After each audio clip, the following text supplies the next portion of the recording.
Entonces, en esta semana nosotros vamos a hablar del realismo peruano. Yo ya les vine hablando del realismo universal. Ya les he mostrado cuáles son las características, cuáles son los movimientos literarios, donde los lugares especialmente donde este se desarrolló. Y pues va a ser necesario que ahora intentamos o que recordemos el realismo universal para tener una valoración exacta de lo que significa el realismo en el Perú. El realismo en el Perú tuvo muy pocos autores, déjame decirte. El realismo en el Perú se va a dar a través de Manuel González Prada, que ya está en la pantalla, muy serio por cierto, y Clorinda Matos de Turner, que vamos a revisar después que ese no es su nombre. Entonces,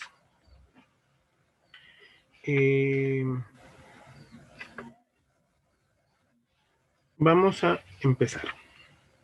Acá está.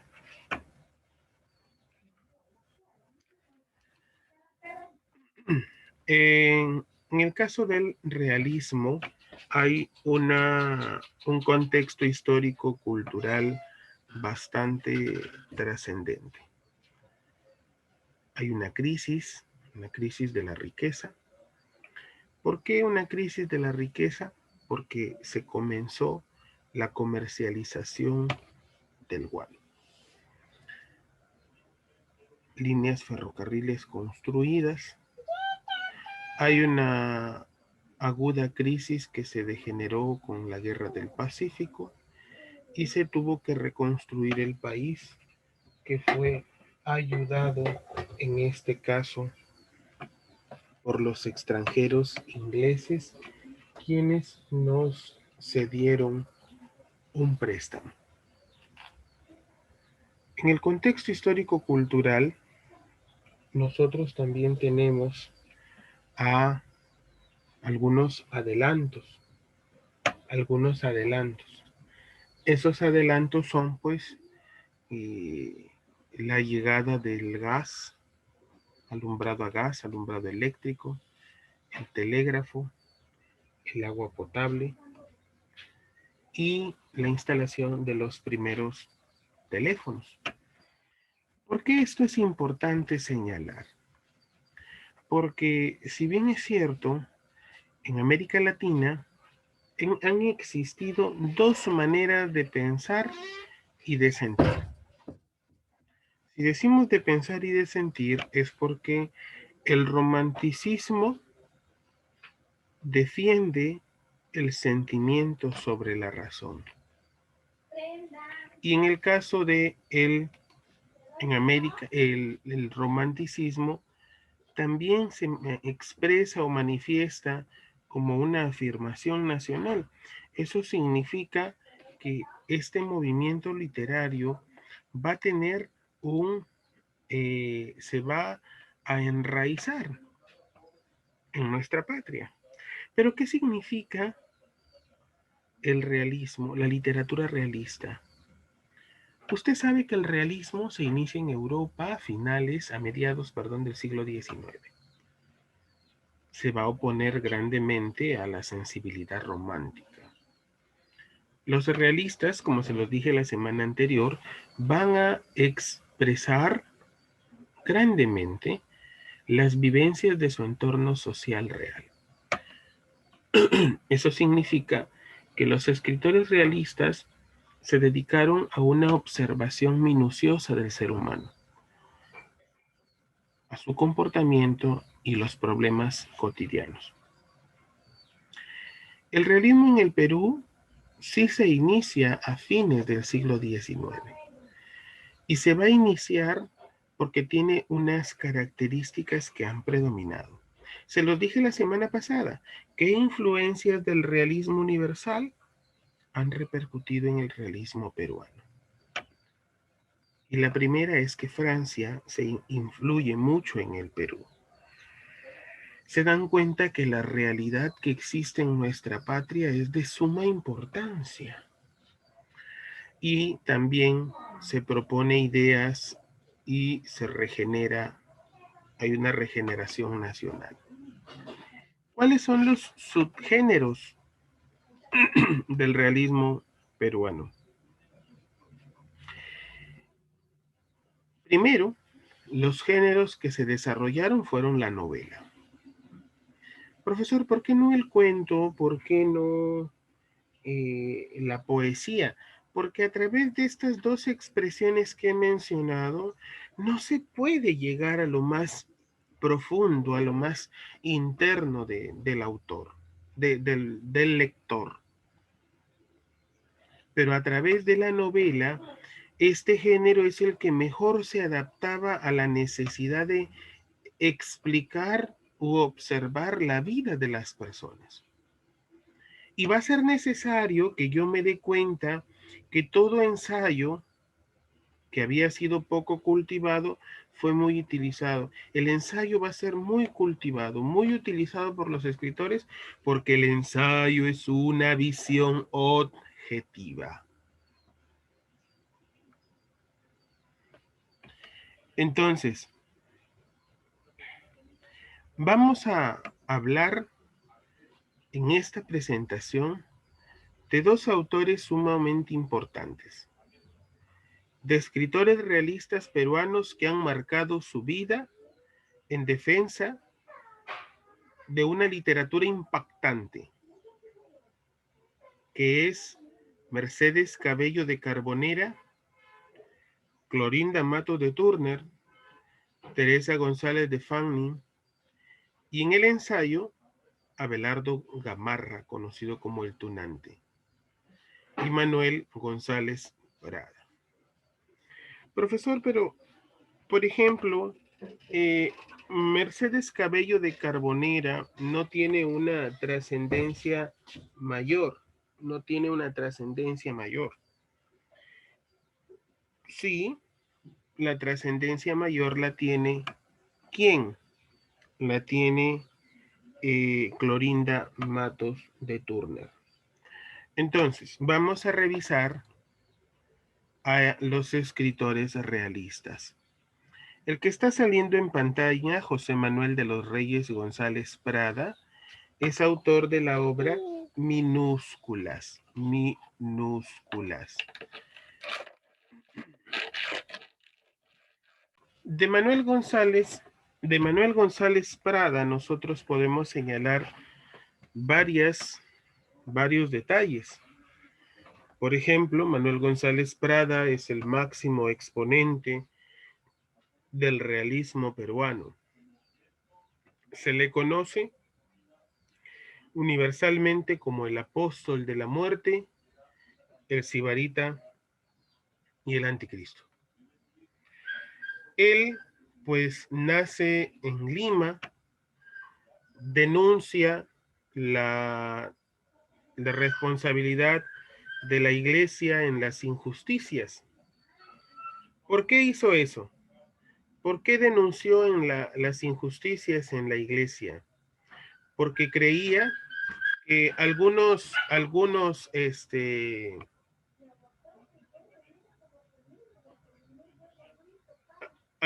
privilegios de los sacerdotes de la clase clerical, pues ellos, se decía que ellos tenían ciertos privilegios por ser una clase acomodada. Su obra se divide en ensayos, discursos, pero las más importantes son las horas de lucha y páginas libres. Escrito con J, como originalmente, ¿no? Con argumentos sobre los fonemas. Y en páginas libres vamos a encontrar el famoso discurso de Politeamo. También escribió Minúsculas en 1901, Exóticas en 1911, Presbiterianas en 1909. También tenemos a Mercedes Cabello de Carbonera, quien es la iniciadora de la novela realista peruana. Se dice que es la rival de Clorinda Mato de Turner, porque también quiso ella reflejar los vicios y defectos de la sociedad. Tiene su obra Blancasol, El Conspirador.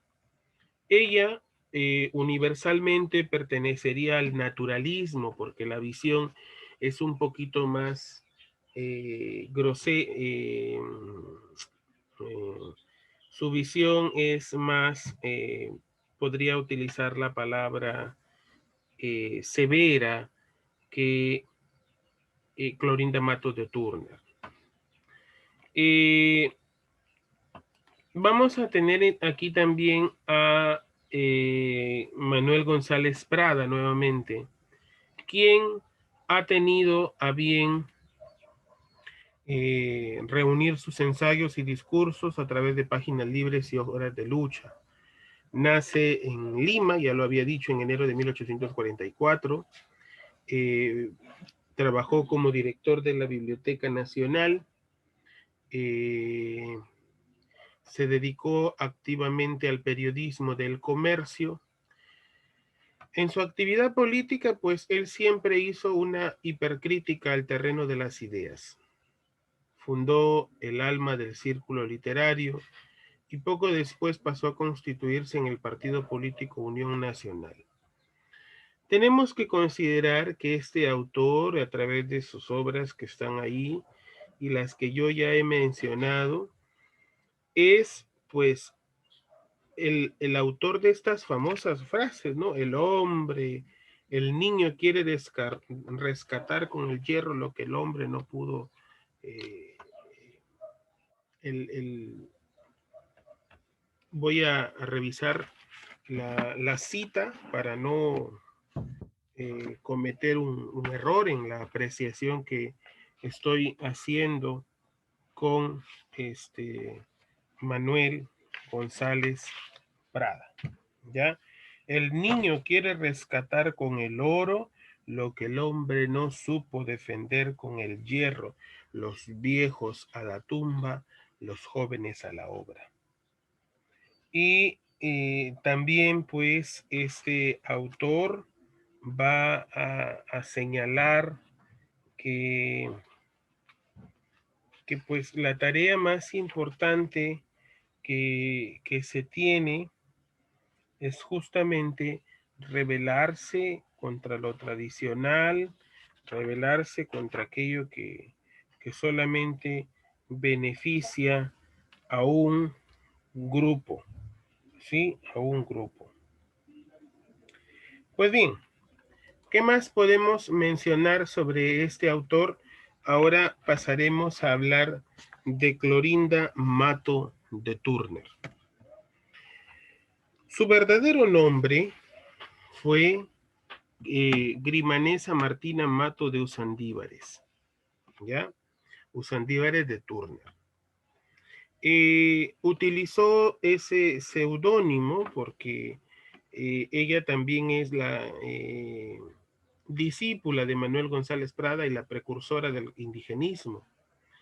Se casó con Juan Turner, con quien de ella pues hereda, adoptó su apellido. Fundó una revista que llamaba El Recreo y después el periódico La Bolsa. Esta escritora nace en Cusco en 1852 y va a morir en Argentina en 1909. Una destacada escritora peruana que funda el género de la novela indigenista, que también lo va a desarrollar Enrique López Albújar, ¿no? Ahí está su verdadero nombre, Grimanesa Martina, aunque más tarde ella usara el nombre de Clorinda, con el que se le conoció a lo largo de su vida, hija de Ramón Mato Torres y Grimanesa Concepción Usandívares. Entonces, ella llevaba los nombres de su madre.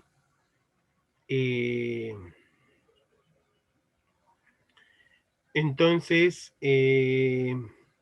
Ella aprendió en la hacienda la vida del campo, el quechua, estudió primaria en Cusco, pero fue interrumpida por la muerte de su madre. Por lo tanto, se hizo cargo de sus hermanos menores. Quiso estudiar en Estados Unidos, pero no le permitió su papá, ¿no? En 1871 se casó con el médico y comediante hacendado inglés Joseph Turner y se fue a vivir al pueblo de la Tinta, el pueblo de Tinta. Al morir su marido 10 años después, ella perdería gran parte de su herencia y tendría problemas económicos. Entonces, trabajó en la revista El Recreo, la dejó por problemas de salud, se fue a vivir a Arequipa, asumió el puesto de redactor en jefe del diario La Bolsa, publicó varias obras ese mismo año, por ejemplo, Imazumac, Imazumac, que es un drama. Tuvo poco éxito porque solo se representó una vez. También se cambió el apellido Mato al de Mato, con doble T, y su nombre Grimanesa al de Clorinda. ¿Ya?